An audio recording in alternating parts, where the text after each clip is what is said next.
Hello, I've got some good news about your child. This is just one example of what I'm going to be covering in Module 11, which is home contingency.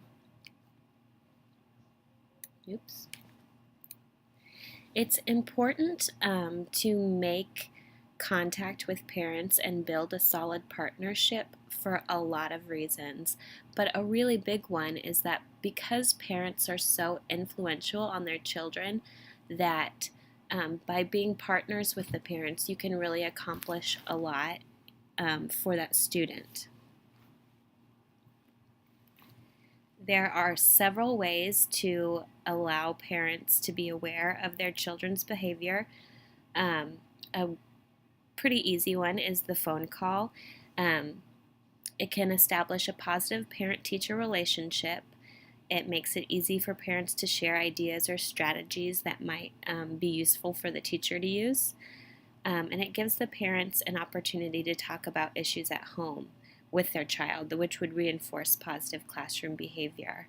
I like to make a checklist for phone calls at the beginning of the year so that I can make sure that I have contacted every student's parents in my class so that I can start off my parent communication on a positive note. Another way to communicate behavior is with conference calls. This can be really useful with students who are performing below expectations.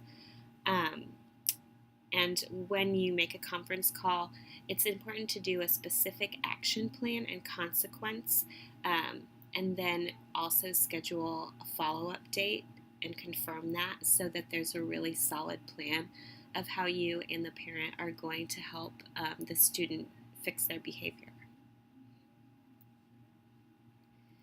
Another way to communicate is with orientation packets.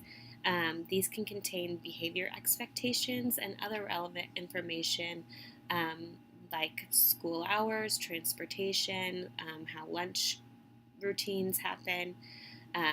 They should be sent home on the first day of school. And in older grades, some teachers might even quiz their students over the information from the packet to make sure that they really have gone through it. This example picture that I used, I've seen all over Pinterest. I haven't tried it yet, but I think I will this for the beginning of this year. It's just a really nice, visually appealing way to get a lot of information to parents, and I can see this being stuck on a refrigerator with a magnet or something because it's has a lot of good information. So that's an idea I'm going to try this year. Another way of communication is parent orientation activities.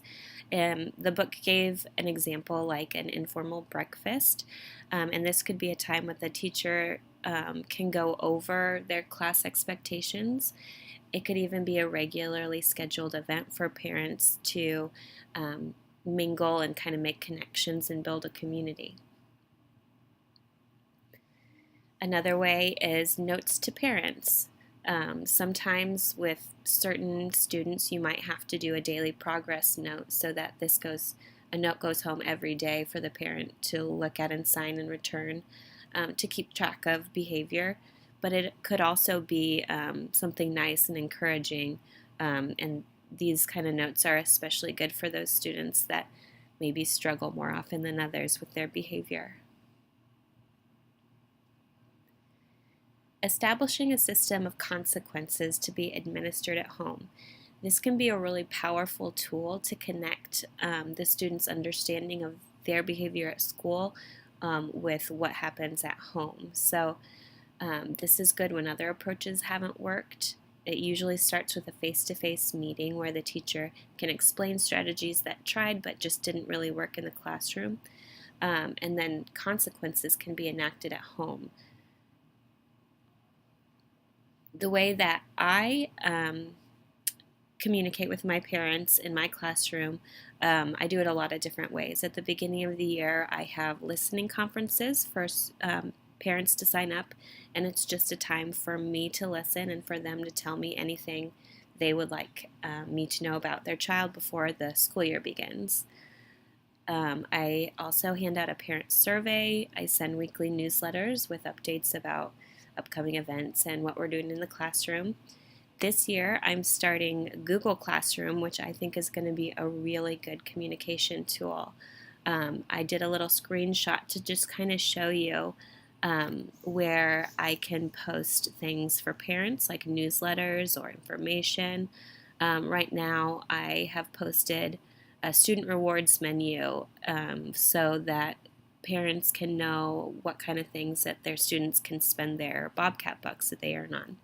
I can also share class pictures of things that we're doing in the classroom, and it's not public for everyone to see, so it's a safe way to share a lot of stuff with parents. So I think that's going to be a really cool tool for communication with me this year.